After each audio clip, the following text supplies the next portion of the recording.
né? Ele vai sentar e aí vai falar o que pensou o Bloom sobre Boyle. Primeiro teve inveja, um pouco de ciúme, depois uma espécie de, não um rival, mas uma pessoa menor que ele. Por quê? Porque a Molly teve um caso com fulano, Beltrano, Ciclano, e ele vai listar 25 pessoas com quem a Molly teria tido caso, teria transado antes do Boyle. E ele vai para si mesmo relativizar o Boyle. Vai falar, ele acha que ele é o tal, mas ele é só mais um, e a frase é dolorosa e horrível, né? Ele não é nem o primeiro e nem vai ser o último. E é de uma injustiça terrível, como a gente vai ver logo agora, mas isso vai ser dito. Aí fica para quem lê, você vai ler como você vai ler. Não é exatamente uma resignação. Tem algo nessa resignação de superior, tem algo nessa resignação, pelo menos hoje, pelo menos agora, pelo menos tendo passado tudo que ele passou, e talvez por ter passado tudo que aconteceu nesse dia, e pelo encontro com o Steven, e por tudo que aconteceu até agora, talvez esse efeito permita com que ele saia dentro da cabeça dele de forma superior, de forma... Ele vence os pretendentes. Que porra, palavra fácil. Ele vence os pretendentes dentro da cabeça dele, ele dobra o arco dele e mentalmente ele consegue se colocar num lugar acima deles, se é possível dizer isso. Por quê? Porque nessas perguntas e coisas você também vai perceber que, de certa forma, eles não transam há 10 anos, porque ele também não está procurando. De certa forma, tudo que você acha que está na conta da Molly adúltera, está um pouco na conta, ou está totalmente, ou está meio a meio na conta do Bloom também. E ele tem uma certa consciência disso. E a partir dessa consciência, do papel dele no desmoronamento, ou no aparente desmoronamento daquele relacionamento, faz com que ele consiga dar essa volta por cima. Simbolizada no fato de que ele vai subir, vai sentar na beirada da cama, vai limpar a carne daquela latinha de carne lá de trás que ele tinha visto, que ele já estava associando com o Blazes Boylan, vai dar um beijo na bunda dela, né? que é como ele a cumprimenta. Aliás, uma das esquisitices dele é que ele não dorme lado a lado com ela, né? Ele gosta de dormir com a cara no pé dela. Enfim, para todas as esquisitices dele é só mais uma, mas ela não entende isso. Ela vai começar o famoso monólogo meio, puta que pariu, por que esse cara me beija na bunda e não no rosto? Por que ele dorme com o pé na minha cara? Quem é essa pessoa? Começa meio por ali. E ele vai dar esse beijo, meio tapa na bunda dela, e vai falar, olha, amanhã você que vai me fazer o café da manhã. Que é a única vitória dele, grande, assim, mas vamos considerar, é grande para ele. Ele está ali, ele tem sido uma espécie de submisso dela nesse sentido há 10 anos. A vitória dele nessa noite é falar, olha, você amanhã vai acordar e vai me fazer café. E ela vai ficar meio chocada com ele e vai topar. E vai falar que sim, ele vai ter ele vai dormir bem, eu acho. E ela vai perguntar como é que foi o dia, ele vai contar como é que foi o dia. É engraçado, tentem ao ler essa descrição, ver quantos fatos ele omite do dia, né? Inclusive o narrador omite quanto ele gastou com a Bela, com a puta, na lista. Quais foram os gastos? Tem uma lista exata dos gastos do Bloom nesse dia, que é maravilhosa. Todos os centavinhos que ele gastou, com todas essas coisinhas, o livro do Paul de Kock, que ele comprou para a mulher, que chama Sweets of Sin, né? Os doces do pecado. E está tudo lá registrado, menos a grana que ele usou para cobrir a despesa dentro no Circe. E aí ele vai contar a história do dia todo para ela, com muitas omissões propositais. Nenhuma mulher que ele encontrou ele vai mencionar, nenhum gasto com prostituição, enfim, tudo que for ruim ele meio que filtra. E ele vai dizer muito animadamente que ele conheceu esse menino. Eu conheci esse cara, ele é mó legal, agora ele vai fazer meio parte das nossas vidas e tal. E é um segundo momento que o livro te dá esse ânimo. Então o Bloom gostou de conhecer o Dedos, ele entendeu que é legal, vai ser bom para a vida dos dois, esses dois forasteiros nessa cidade, que eles precisam se encontrar, e vai falar para ela, olha, a gente precisa arrumar a casa, ele vai vir aqui, ele vai nos visitar, a gente tem grandes planos, ele é cantor também. Ela logo vai começar, enfim, já meio... Ela vai fantasiar sobre o Dédalus logo em sequência, né? E aí ele vai deitar e vai começar a pegar no sono, tendo vencido os pretendentes dentro dele. Porque ele vai vencer os pretendentes agora, né, com ela. E vai e não vai. O livro, o famoso sim, que é a coisa mais afirmativa do mundo, que é o sim, ele aceitando, ela aceitando casar com ele, né, o sim, eu aceito casar com você, também é sim para o primeiro beijo, o primeiro cara dela em Gibraltar. Pode ser as duas coisas. Então, talvez nem isso, nem essa vitória ele tenha, mas me dá a impressão ali de que ele dorme bem. E aí ele dorme e acabou-se a viagem, né, do Odisseu de volta para casa. Apropriadamente, a última coisa que ele sonha é uma coisa meio com Simbal Marujo, aí começa Bimbal Barujo, Quincal Carujo, fica uma coisa meio de sonho, assim, de linguagem, mas é um marinheiro de volta para casa, né? E aí, adeus Bloom, e o livro vai nos abrir agora o outro lado, né? Ele vai compensar todo esse excesso de masculinidade, né? Mesmo sendo Bloom um cara meio feminino, mas esse dia violento e masculino e cheio de... Ele vai contar, não vai contar tudo o que aconteceu, claro, porque ela ficou o dia inteiro em casa, mas ele vai dar o lado de lá, né? O lado da mole disso tudo. Mas antes eu acho que realmente vale a pena, porque é difícil passar como esse capítulo é divertido, esse capítulo das perguntas e respostas. São dois trechos, um tem 2 páginas e um é só um parágrafo, acho que tudo bem, né? Eles vão estar... O Bloom vai estar abrindo água, e aí ele vai descrever de onde veio a água, ele vai ligar o fogão, ele vai descrever o fogão, ele vai perguntar de onde vem a água, vai vir do reservatório de não sei onde, vai passar por todos os canos, tem uma descrição de 3 páginas sobre de onde vem a água. E ele vai te dizer coisas sobre o Bloom, né? A pergunta é, o que na água, Bloom, água amante, né, water lover, extrator de água, porque ele acabou de ligar a torneira, água transportante, porque ele está levando água para o fogão, retornando ao fogão, admirável. Então, só para... O que na água, Bloom, água amante, extrator de água, água transportante, retornando ao fogão, admirável. Sua universalidade, sua equanimidade democrática e constância e sua natureza ao buscar seu próprio nível, sua vastidão no oceano da projeção de Mercator, sua profundidade insondada na fossa de Java, no Pacífico, que excede 8.000 léguas, a inquietude de suas ondas e partículas de superfície que visitam alternadamente todos os pontos de seu litoral, a independência de suas unidades, a variabilidade de estados do mar, sua quiescência hidrostática em calmaria, sua turgidez hidrocinética nas marés de quadratura e de cisígia, sua subsidência depois da devastação, sua esterilidade nas calotas de gelo circumpolares Ártica e Antártica, sua relevância climática e comercial, sua preponderância de 3:1 sobre a terra firme do globo, sua indiscutível hegemonia estendendo-se em quilômetros quadrados por toda a região abaixo do subequatorial trópico de Capricórnio, a estabilidade multissecular de sua bacia primeva, seu leito luteofulvo,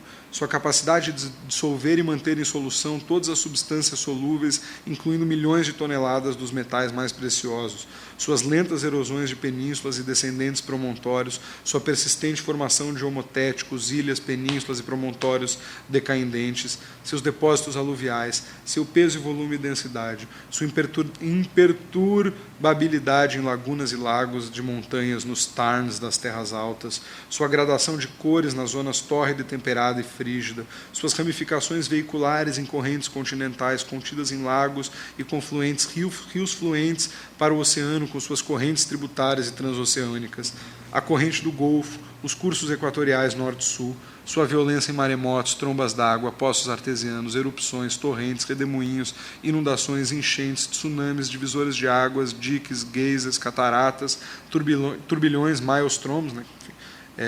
alagamentos, dilúvios, cataclismos. Sua vastidão, sua vasta curva horizontal circunterrestre, seu ocultamento em fontes e sua latente umidade, revelada por instrumentos rabdomânticos ou higrométricos e exemplificada pelo buraco na parede no portão de Ashtown, a saturação do ar, a destilação do orvalho, a simplicidade de sua composição, 2 partes constituintes de hidrogênio com uma parte constituinte de oxigênio, suas virtudes curativas, sua flutuabilidade nas águas do Mar Morto, sua perseverante penetratividade em arroios, regos, represas inadequadas, vazamentos a bordo, suas propriedades de limpar, matar a sede e o fogo, nutrir a vegetação, sua infalibilidade como paradigma e arquétipo, suas metamorfoses como vapor, névoa, nuvem, garoa, granizo, neve, saraiva, sua força em rígidos hidrantes, sua variedade em densa, sua variedade de formas em lagos e baías e golfos e angras e riachos e lagunas e atóis e arquipélagos e estreitos e fiordes e minches e estuários de maré e braços de mar,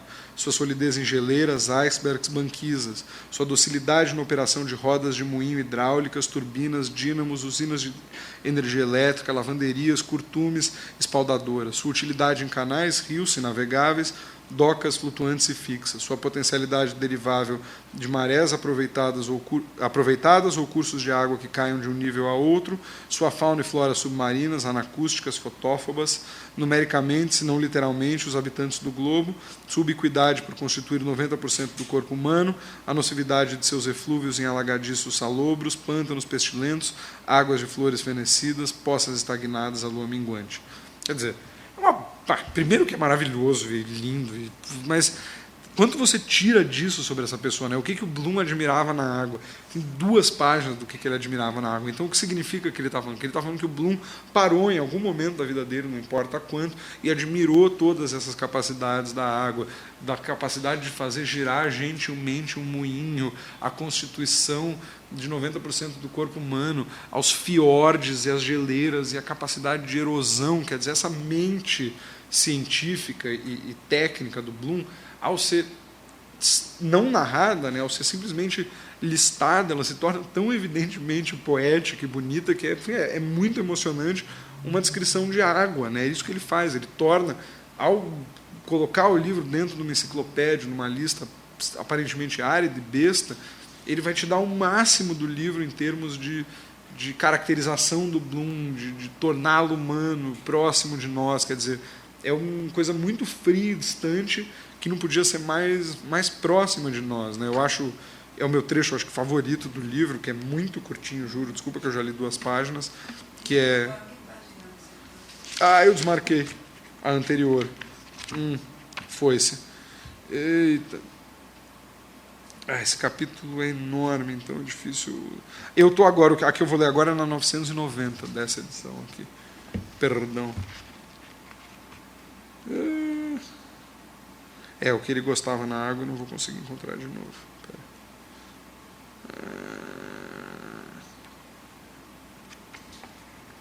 Perdão.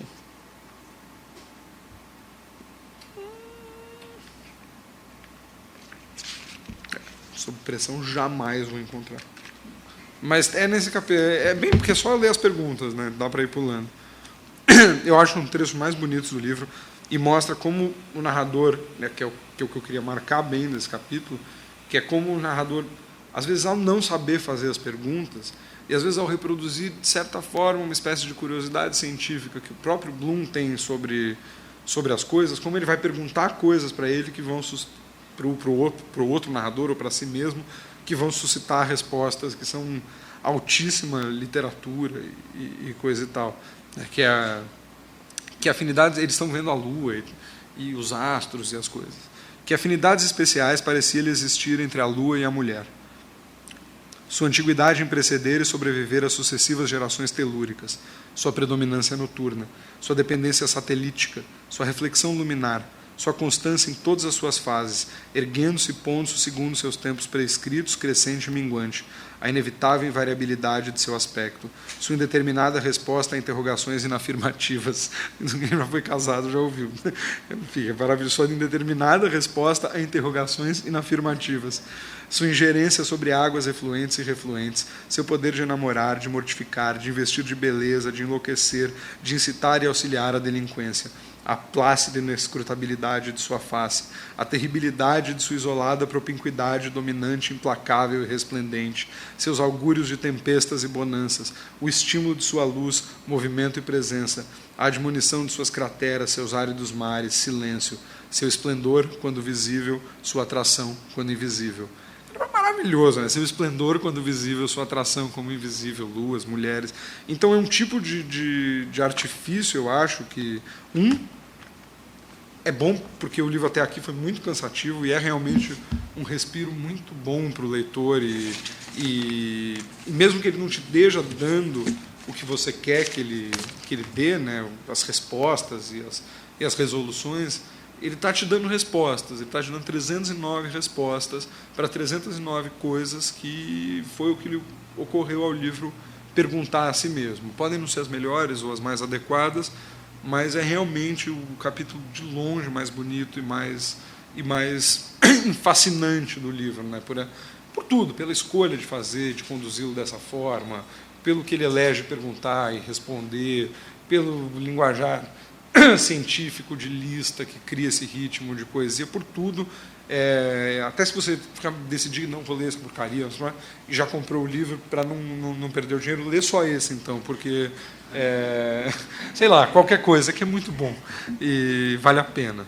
E embora o próximo capítulo vai dar tempo, o capítulo mais conhecido, né, do livro, o capítulo que ficou mais célebre, mais famoso, não sem razão, é muito bom, é o monólogo da Molly, né?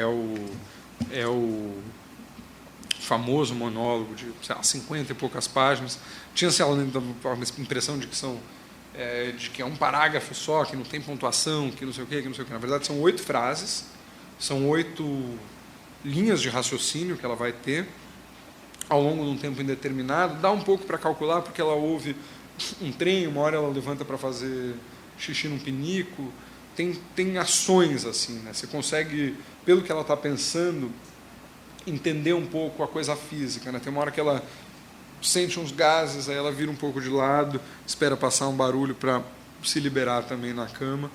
E essas ações você consegue entender, mas é basicamente um fluxo de consciência, né? O fluxo de consciência, ou a exacerbação do método de fluxo de consciência que ele usou até agora, né? O método até agora era, vamos dizer, não é simplificado assim, mas é uma lembrança ligada a algum peso histórico ou da sua própria vida, combinado com alguma coisa um pouco na tua visão periférica que tenha chamado a tua atenção, feito em pequenas frases pré-verbais, né?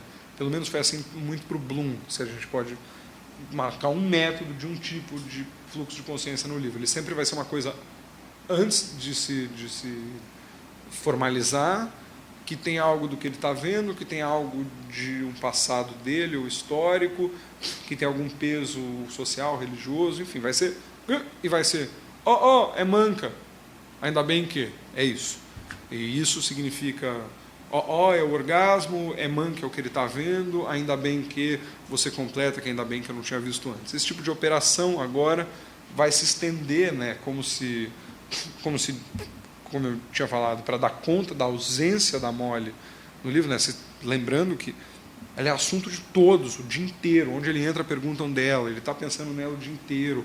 Ela é uma das presenças mais fortes do livro, e até agora não deram a palavra para ela, né? Ela já foi chamada de tudo, sabe? Tem gente que fala, o Bloom vai no banheiro e fala, não, uma vez ela veio aqui, parou do meu lado e eu fiquei passando a mão na bunda dela, ela deixou.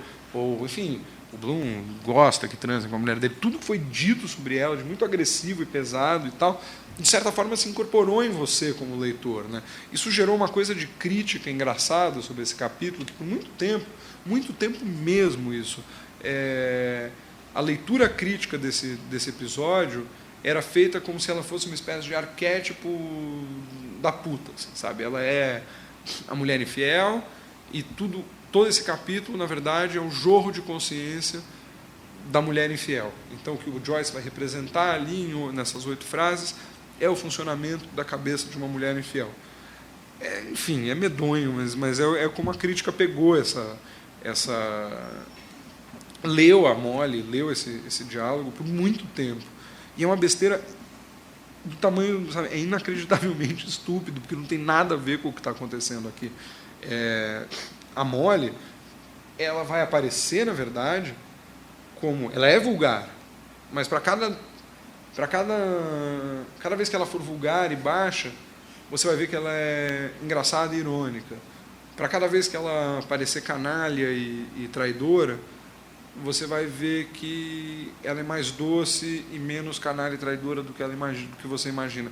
Ela sempre vai ter um duplo movimento assim de te mostrar que ela é muito perspicaz, apesar de não saber pronunciar palavras e não saber o que é metempsicose. Ela tem um tipo de inteligência e de argúcia e principalmente de percepção do mundo dela. Ela entende tudo o que está acontecendo, mas muito melhor do que todo mundo entendeu agora. Ela sabe, ela já entendeu que a Molly está se dando, a Millie, a filha, está se dando melhor que o Bloom agora, porque ela está chegando perto da adolescência, e o Bloom, não sei o quê. Ela sabe meio que tudo o que está acontecendo, ela tem uma visão muito clara das coisas. E ela vai te dizer coisas, como, por exemplo, um encontro de hoje com o Boylan, foi a primeira vez que ela transou com alguém, traindo o Bloom. Eles estão sem transar há 10 anos. Foi a primeira vez que ela consumou o ato. Ele acha que ela transou com 25 pessoas. Se você perguntar para um dublinense, vai achar que são 50, 70, 100, que ela transa com estranhos na rua. Ela transou com uma pessoa. Ela transou com uma pessoa porque ela não aguenta mais a distância física e emocional que o Bloom está impondo a ela, desde a morte do filho. Seja por culpá-la pela morte do menino, seja por a criança ter morrido, ter deserotizado ela para ele, seja que por questões internas e tara, olha, tara é tara, ele não consiga sentir mais tesão nela sem essa mediação do outro, sem que outra pessoa a deseje, ou sem que ele deseje outra mulher, e aí tortamente ele consiga voltar ao desejo para ela. Enfim, ela é consciente disso, e ela é consciente num grau não punitivo. Ela não está punindo ele por isso, ela tem necessidades, ela é uma mulher exuberante, que teve uma vida sexual muito ativa, né? Ela vai listar aí sim as pessoas com quem ela teve casos antes do Bloom, e você vai ver que é uma mulher exuberante, sensual e que gosta de transar, ué, qual o problema? E ela está há 10 anos sem. E para ela não foi uma coisa corriqueira a entrada do Boylan, né, na vida dela. Ela não é uma coisa a mais. Ela tem um leve... quase uma apaixonite. Ela uma hora imagina se ele vai escrever uma carta de amor para ela e coisa e tal. Ela vai... Bom, eu marquei assim, um pouco o que acontece em cada uma das 8 frases, só para a gente... Bom, a primeira coisa que ela vai fazer, né, que é maravilhosa, ela vai estranhar ele pedir o café da manhã, vai falar, faz tanto tempo que ele me pede um café da manhã, e tem mais, esse rapaz teve um orgasmo hoje. Quer dizer, ela vai sacar só de conversar com ele, pela espécie de tom exaurido dele naquele fim do dia, sem transar com ele há 10 anos, que ele teve um orgasmo. E o que ela vai pensar espero que ele não tenha gastado dinheiro com isso. Por sorte, ela está certa, né? Embora ele tenha gastado dinheiro na zona. Ela vai lembrar do sexo com o Boylan, vai gostar porque é agressivo, e vai achar, puta, que esquisito o meu marido, né? O tipo de coisa que ele gosta e as taras dele. Ela vai perguntar por que será que ele tem tara em calcinha e lingerie, e vai falar, ele teve essa ideia uma vez de guardar meu leite para a gente ter leite materno para tomar com chá, eu devia fazer um livro com as idiotices dele, mas ela vai dizer isso também de certa forma afetuosa, né? O livro, se algo que o livro mostrou até agora, é também uma espécie de poder da memória, né, em reconectar e ligar as pessoas. Quer dizer, o Bloom lembra dela o dia inteiro, ela nunca sai dos pensamentos dela. Ela nunca sai dos pensamentos dele. E ele nunca sai dos pensamentos dela, né? Então é como se nesse distanciamento físico, nesse distanciamento do pacto do casamento deles, algo tivesse ainda presente pela força dessa memória, pela força do carinho que ela tem por ele. Pula para o segundo parágrafo, ela vai pensar em todas as pessoas que ela transou, começando com o maravilhoso Tenente Mulvey, que ela teria transado em Gibraltar, né, onde o pai dela, o Major Tweedy, estava estacionado, e ela lembra com muito carinho do primeiro beijo dele, e aí vai fazendo uma lista, um amigo do pai, não sei quem, não sei quem, não sei quem, todo mundo que ela transou.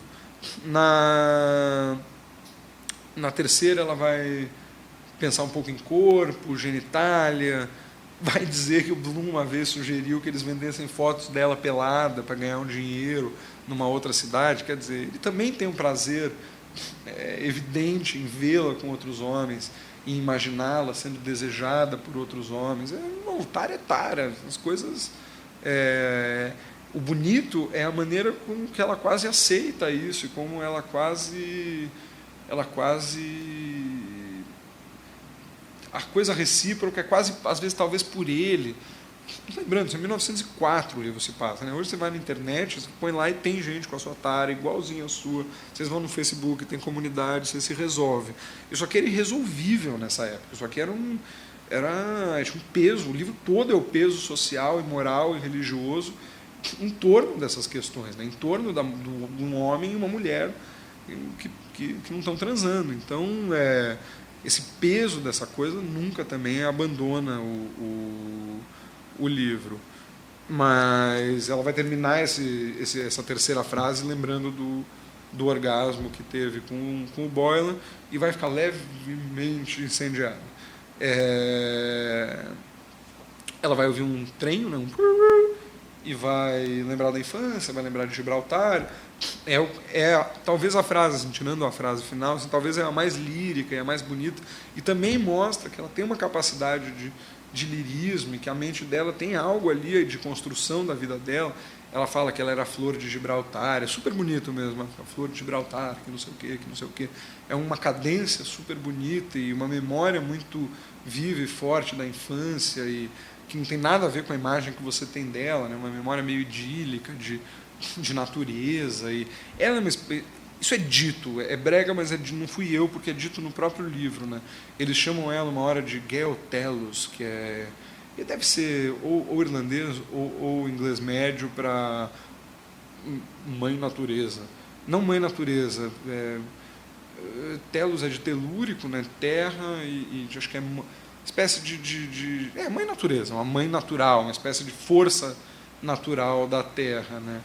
E é isso, né? A perspectiva feminina que o Joyce coloca no livro é essa coisa telúrica mesmo, a natureza dela em vastas ondas de frases, formando vento, formando água, formando imagens que formam florestas. É uma coisa muito de natureza, tem muita menção à natureza e a forças da natureza. No quinto parágrafo ela volta para o Mulvey, lembra da primeira carta de amor que ele escreveu para ela, imagina se o Boylan vai escrever uma carta para ela, lembra da carta que a Millie mandou de manhã, por que a carta para a Millie é maior para o Bloom do que para ela, vai ficar um pouco nisso. Na sexta frase vai inteira para a Millie, vai pensar, como se diz, nas diferenças delas, vai pensar que ela está entrando na adolescência, vai pensar que ela vai ser provavelmente uma mulher como a Molly foi, jovem, bonita, exuberante, sexualmente ativa, que ela já deve ter transado. Lamento um pouco o fato de que se ela transou e não comentou, porque elas tiveram em algum momento um tipo de cumplicidade que se perdeu. Ela vai ficar um pouco nisso, saindo do assunto filho. A próxima fase vai embalar no Steven. Ela vai ter até um certo desejo no Steven, um pouco mais que isso, ela vai ficar fantasiando sobre ele, que ele é tudo absolutamente que ele não é. Ela vai pensar que ele é um menino gentil e não arrogante. O poço de arrogância total.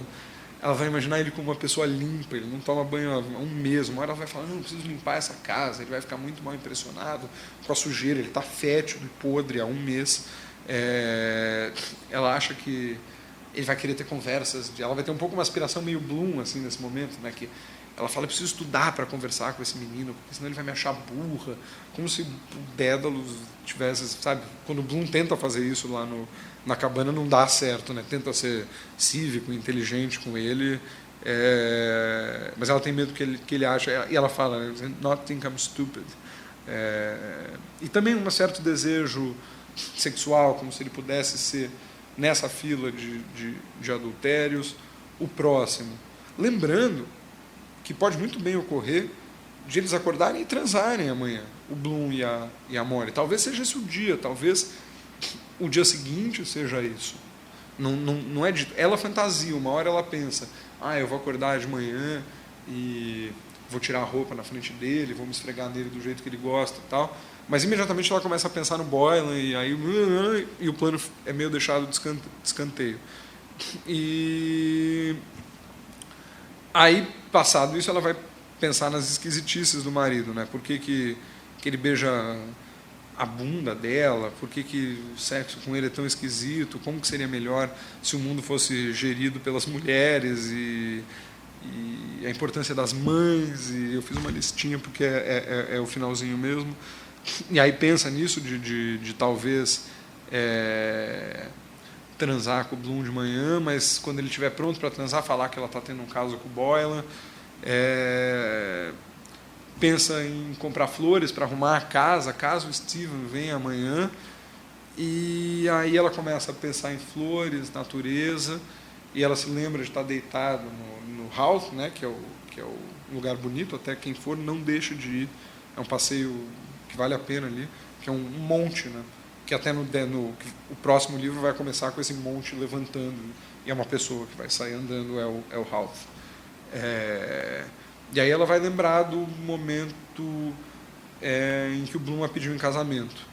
E esse momento apareceu, aí você vai descobrir, ao longo do dia inteiro. É a mesma cena em que ela serve um bolinho na boca dele, é quando ele lembra dela embaixo de uma árvore. Ele vai ter lembrado desse momento e dessa hora o dia inteiro. E agora ela vai lembrar. E aí que é a suposta vitória, né? Que ela pensou em todos os caras que ela transou, e como ele é esquisito, e como ele é patético, e como ele é não sei o quê, mas ela está pensando, Bloom, Bloom, Bloom, Bloom, Bloom. E ele pede ela em casamento, e ela fala sim, eu digo sim, e aí ela diz sim, e acaba o livro. É ambíguo, esse sim, logo antes ela lembra do Mulvey, então esse sim pode ser também o primeiro sim que ela deu na vida, mas também é certamente, desculpa, ele diz sim no final, não adianta, não é tudo que é ambíguo, sabe? Tem uma coisa que se fosse ambíguo seria talvez, o final do livro não é sim. E esse sim que é, então, a vitória final, né, do Bloom contra os pretendentes, né? Ela termina pensando nele, ela pode estar ou não se masturbando, né, porque é um yes, yes, yes, yes, pode ser, pode não ser, mas o ápice do livro, o ápice da noite dela, o ápice do pensamento dela é aceitá-lo em casamento, e é o casamento dos dois. O livro é isso. O livro é, então, o que ele não é, né? O livro é o que vai acontecer agora, o que é o dia seguinte. O dia seguinte, o Dédalus vai sair, vai escrever Dublinenses, Retrato do Artista quando Jovem, e Ulisses. Pode ser. O Bloom vai transar com a Molly, e a casa deles vai voltar mais ao normal. Pode ser.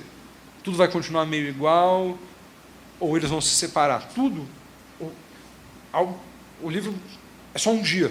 Ele nunca te deixa esquecer. É só um dia. E o dia seguinte é outra coisa, o dia seguinte é outra, e outra, e outra.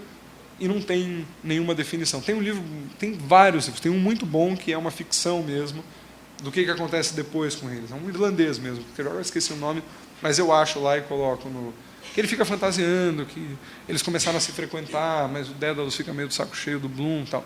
A graça do livro é isso, ele te dá esse monte de coisa, ele te dá de volta esse esforço todo, né, que você colocou, e o que acontece com eles é um pouco o que você decidia ali, né, o quanto pendeu para você no livro, um lado ou outro da história. Não é um livro de autoajuda, ele não é um livro para terminar com uma mensagem bonita e coisa e tal, e mesmo esse sim, ele é tornado ambíguo por causa disso, né? O fato de poder ter seu sim para o primeiro namorado e não para o Bloom ainda termina com isso em suspenso, Mas ele diz coisas, né? E mais que dizer coisas, ele é um livro que faz essas coisas. Então, como dica para quem não leu, é isso, ele é menos difícil do que ele parece, muito do que é difícil ao ser lido, se você fizer o esforço de ler, vai marcar temas e assuntos do livro. Sempre que estiver lendo, pensa, se falar de mãe, ele está falando intencionalmente, se falar de religião, ele está falando intencionalmente. Então, às vezes o assunto, a referência, a especificidade se perde se você não estiver lá procurando tudo, o que aconteceu, por que ele está falando dessa figura histórica, ou que forma de linguagem ele usou aqui, ou que discurso ele está parodiando. Às vezes você pode não ter o dado concreto, o esquema feito, mas o efeito do livro funciona mesmo assim. Né? Ele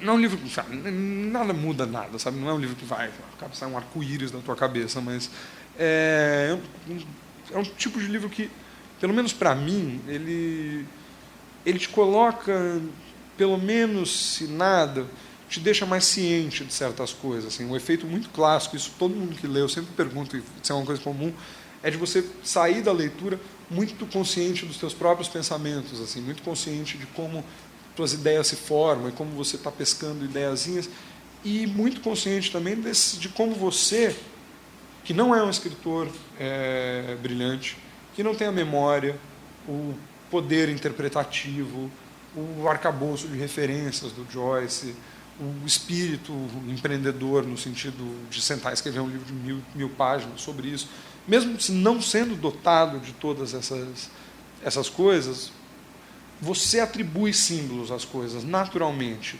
A linguagem, teu cérebro funciona com linguagem, teu cérebro funciona com uma linguagem, um tipo de linguagem. Todo mundo já tentou descrever, os lacanianos, o Lacan tentava escrever com a própria linguagem que eles achavam que era o cérebro, e os textos são incompreensíveis por causa disso e coisa e tal. Mas uma atribuição normal da tua cabeça, do funcionamento da linguagem, é atribuir significados e símbolos para as coisas. Então, essa operação que ele fica exaurindo no livro, de falar que uma hora um é o Hamlet, uma hora um fogo de artifício é um orgasmo, uma hora um fantasma assusta alguém, tudo isso é para, eu acho, de certa forma, mostrar como isso é uma operação da nossa cabeça, é atribuir símbolos, atribuir força às coisas, aos objetos. Corriqueiro, minha mãe ficou no hospital agora, recentemente, tudo bem, mas ficou lá, passou uma certa dificuldade, foi uma semana tensa na vida de todo mundo, e eu comprei um isqueirinho de uma mendiga, eu pedi fogo para uma moradora de rua, ela me vendeu R$4, aí eu comprei, porque eu estava desesperado, comprei por R$4 o isqueiro da mulher, e a hora que eu aprendi, ele tinha uma luz vermelha e azul que ficava piscando, o isqueiro mais cafona do mundo, ficava... E acende, e minha mãe tinha ido fazer um troço do coração. E azul e vermelho, sangue arterial, sangue venoso. De alguma maneira eu associei aquele isqueiro ao bem-estar da minha mãe de forma muito imediata. No último dia, no dia que ela ia colocar o marca-passo e operar, e eu pus a mão no bolso e falei, caralho, perdi o isqueiro, cadê meu isqueiro da sorte? Minha mãe vai morrer, não sei o quê. E pus a mão no bolso assim, senti o isqueiro e fiz... Esse tipo de besteira da nossa vida, esse tipo... O livro é sobre isso, o livro é cheio desses suspiros, dessas idiotices internas que a gente tem. Sabe, é um isqueiro, até eu perdi ele. Depois que minha mãe foi operada, saiu, eu perdi o isqueiro. Falei, nossa, eu perdi o isqueiro bem quando minha mãe foi operada. E não, é uma coisa que você atribui.